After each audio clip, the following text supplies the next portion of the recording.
ഇനി അന്തർദേശീയ വാർത്തകളിലേക്കാണ് പോകുന്നത്. ഇസ്രയേൽ ഹമാസ് യുദ്ധം 6 മാസം പിന്നിടുന്നു. 10,000 ഹമാസുകാരെ തങ്ങൾ വധിച്ചെന്നാണ് ഇസ്രയേലിൻ്റെ അവകാശവാദം. ഗസ യുദ്ധത്തിൽ ഇസ്രയേൽ പരാജയപ്പെടുമെന്ന് ഹമാസും ഇറാനും പറയുന്നു. ജീവകാരുണ്യ പ്രവർത്തകരെ വധിച്ചതിൽ പ്രതിഷേധിച്ച് UAE ഗസയിലേക്കുള്ള സഹായങ്ങൾ നിർത്തിവെച്ചു എന്ന വാർത്തയും വരുമ്പോൾ പി ജെയിംസ് നമുക്കൊപ്പം ചേരുന്നു. P James, good morning. Good morning James, ഈ തെരഞ്ഞെടുപ്പ് വാർത്തയും യുദ്ധവാർത്തകളും ദുരൂഹ മരണങ്ങളും കൊലപാതകങ്ങളും കെട്ടിയിട്ട് ആൾക്കൂട്ടക്കൊല എല്ലാം കൂടെ ഒക്കെ ആകുമ്പോൾ നമ്മുടെ മനസ്സ് മരവിച്ചു പോകുന്നു.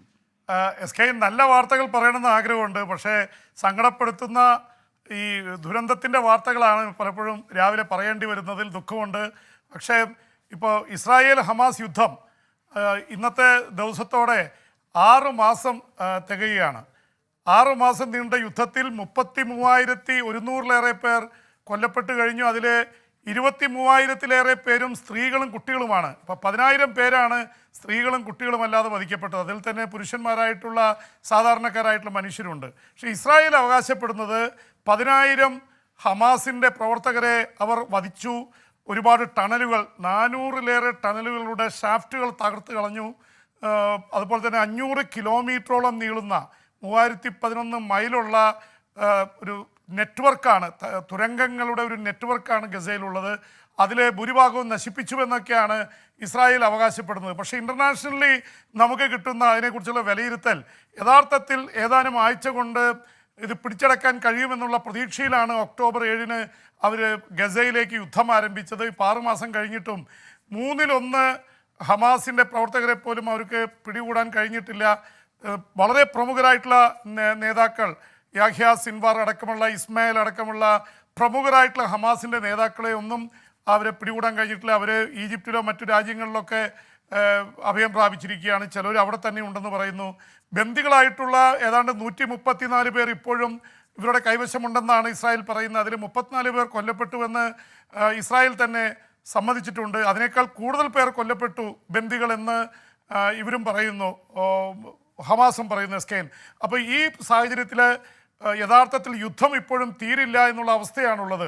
പ്രത്യേകിച്ച് റഫേൽ ഏതാണ്ട് 15 ലക്ഷത്തോളം പേർ തമ്പടിച്ച് താമസിക്കുകയാണ്. റഫേൽ ആക്രമണം നടത്തുമെന്ന് ഇസ്രായേലി പ്രധാനമന്ത്രി ബെഞ്ചമിൻ നെതന്യാഹു കൂടെ പറയുന്നുണ്ട്. പക്ഷേ അമേരിക്കയുടെയും ലോകരാജ്യങ്ങളുടെയും എതിർപ്പിനെ മാനിച്ചായിരിക്കണം റഫേലിലേക്ക് ആക്രമണം നടക്കാത്തത്.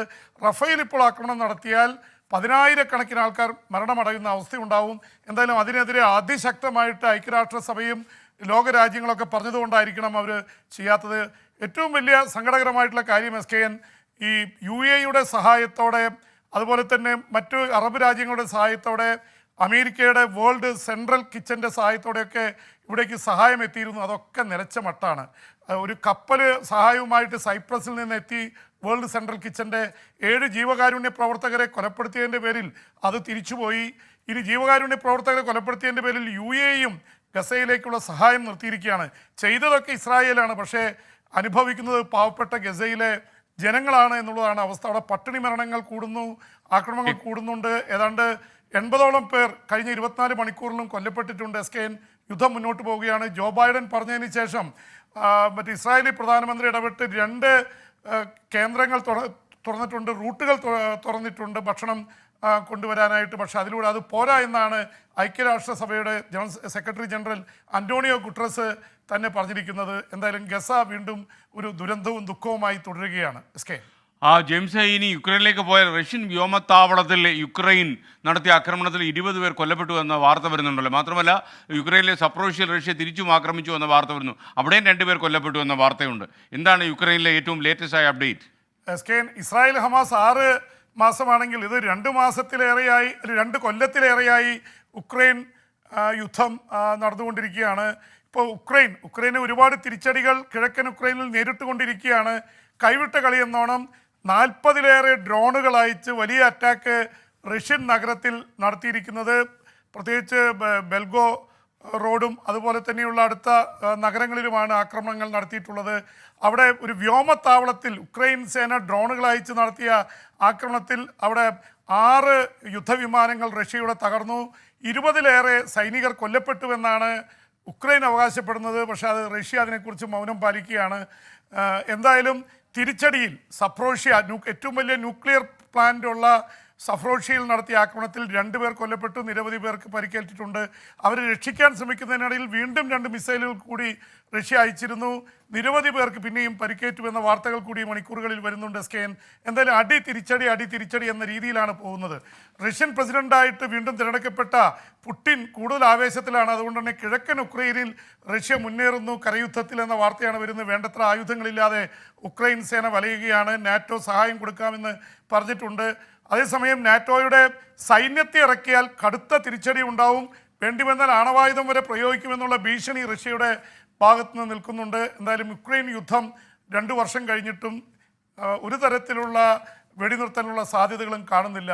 സ്കെയിൻ ജെയിംസ്, ഈ പാകിസ്ഥാനിൽ ചില തീവ്രവാദി നേതാക്കൾ കൊല്ലപ്പെട്ടതിന് പിന്നിൽ ഇന്ത്യയുടെ കറുത്ത കരങ്ങളുണ്ടെന്ന രീതിയിൽ പാകിസ്ഥാനിൽ പ്രചാരണം നടക്കുന്നു. എന്ന് മാത്രമല്ല, അത് നമ്മുടെ ഇസ്രയേൽ മോഡൽ മൊസാദ് ലൈനിലാണ് നമ്മൾ അവിടെ ഇടപെട്ടിരിക്കുന്നത് എന്ന രീതിയിൽ വാർത്തകൾ വരുന്നുണ്ട്.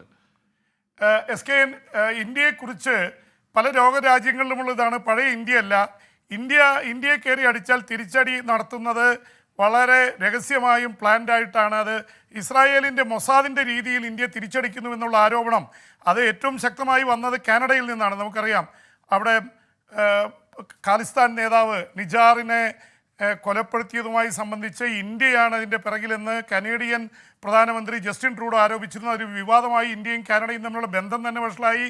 കാനഡയിലേക്കുള്ള ഇന്ത്യൻ വിദ്യാർത്ഥികളുടെയും അതുപോലുള്ളവരുടെയൊക്കെ അങ്ങോട്ടുള്ള യാത്ര തന്നെ മുടങ്ങുന്ന അവസ്ഥയിലേക്ക് കാര്യങ്ങൾ എത്തി നിന്നു. അമേരിക്കയിൽ ഖാലിസ്ഥാൻ നേതാവ് പന്നുവിനെ കൊലപ്പെടുത്താൻ ശ്രമിച്ചതിൽ അമേരിക്കയും ഇതുപോലെ ഇന്ത്യയോട് ആശങ്ക അറിയിച്ചിരുന്നു. അതിനിടയിലാണ് പാകിസ്ഥാൻ്റെ ആരോപണം വന്നിട്ടുള്ളത്. കഴിഞ്ഞ 2023 6 തീവ്രവാദി നേതാക്കൾ, തീവ്രവാദികളെന്ന് അവർ പറയുന്നില്ല, പ്രത്യേകിച്ച് സംഘടനകളുടെ നേതാക്കളെ കൊലപ്പെടുത്തിയതിന് പിന്നിൽ ഇന്ത്യയാണ്. ഇന്ത്യ നേരിട്ട് വന്ന് സീക്രട്ട് ഏജൻറ്റുമാർ വഴി അതുപോലെ തന്നെ കോൺട്രാക്റ്റിൽ ആൾക്കാരെ ഏൽപ്പിച്ച് കൊലപാതകം നടത്തിയിരിക്കുന്നു. ഇന്ത്യ പാകിസ്ഥാൻ്റെ മണ്ണിൽ കൊലപാതകങ്ങൾ നടത്തുന്നു എന്ന ആരോപണമാണ് പാകിസ്ഥാൻ ഉന്നയിച്ചിട്ടുള്ളത്. പക്ഷേ അമേരിക്ക വന്ന് ഒസാമ ബിൻ ലാദനെ പാകിസ്ഥാൻ അറിയാതെ കൊലപ്പെടുത്തി പോയതിനെക്കുറിച്ച് പാകിസ്ഥാൻ ഒന്നും മിണ്ടാനില്ല. പക്ഷേ ഇന്ത്യയെക്കുറിച്ച് ഈ ആരോപണം ഉന്നയിച്ചിരിക്കുന്നു. ഇന്ത്യ ശക്തമായിട്ട് നിഷേധിച്ചിട്ടുണ്ട്. വേറൊരു മണ്ണിൽ വന്ന് ഇന്ത്യ ഇതൊന്നും നടത്താറില്ല, അവർ തനിയെ കൊല്ലപ്പെട്ടതാണെന്നുള്ള വാദമാണ് ഉയർത്തിയിരിക്കുന്നത്. പ്രത്യേകിച്ച് മുഹമ്മദ് റിയാസ് എന്ന ഈ 2008 മുംബൈ ആക്രമണത്തിലൊക്കെ വലിയ ആസൂത്രണം നടത്തിയ ലഷ്കർ-ഇ തോയ്ബയുടെ നേതാവിനെ കൊലപ്പെടുത്തിയതാണ് പാകിസ്ഥാനെ ഞെട്ടിച്ചത്.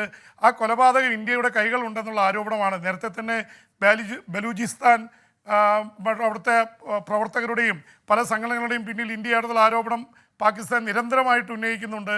ഇന്ത്യ ഇതൊക്കെ നിഷേധിച്ചിട്ടുണ്ട്. ഈയിടെ ഇന്ത്യയുടെ ഡിഫൻസ് മിനിസ്റ്റർ രാജ്നാഥ് സിംഗ് പറഞ്ഞിട്ടുണ്ട്, വേണ്ടി വന്നാൽ പാകിസ്ഥാനിൽ കയറി ഞങ്ങളെ ഉപദ്രവിക്കുന്നവർ അടിക്കാൻ മടിക്കില്ല, പ്രത്യേകിച്ച് കാശ്മീരിൽ എന്നൊക്കെ പറഞ്ഞിട്ടുണ്ട്. എന്തായാലും ഇന്ത്യയും പാകിസ്ഥാനും തമ്മിലുള്ള ബന്ധം കൂടുതൽ വഷളായിക്കൊണ്ടിരിക്കുകയാണ്. പാകിസ്ഥാനിലെ രാഷ്ട്രീയ അവസ്ഥയും സാമ്പത്തിക അവസ്ഥയും ഒക്കെ പ്രശ്നത്തിലാണ്. അതുകൊണ്ട് ഇന്ത്യക്ക് ഒരു അപ്പർ ഹാൻഡ് വന്ന സാഹചര്യം കൂടിയുണ്ട്. Skein okay, thank you B James. ഇനി വിദേശ വാർത്തകളുമായി ബി ജെയിംസ് നാളെ ഇതേ സമയം വരും. സജീവ് മാങ്കോട് പറയുന്നത് എണ്ണം വന്നു കഴിഞ്ഞാൽ വിദേശ വാർത്തകളൊക്കെ വളരെ വിപുലമായിട്ട് അറിയാൻ കഴിയും എന്ന്. അനിൽകുമാർ ജയ്പൂരിൽ നിന്ന് കേരളത്തിലേക്കുള്ള ട്രെയിനിൽ ഇരുന്നു കൊണ്ട് ഈ മോർണിംഗ് ഷോ കാണുന്നു എന്നാണ് പറയുന്നത്. അനിൽകുമാർ, കേരള എടുത്ത് യാത്ര ചെയ്യുക.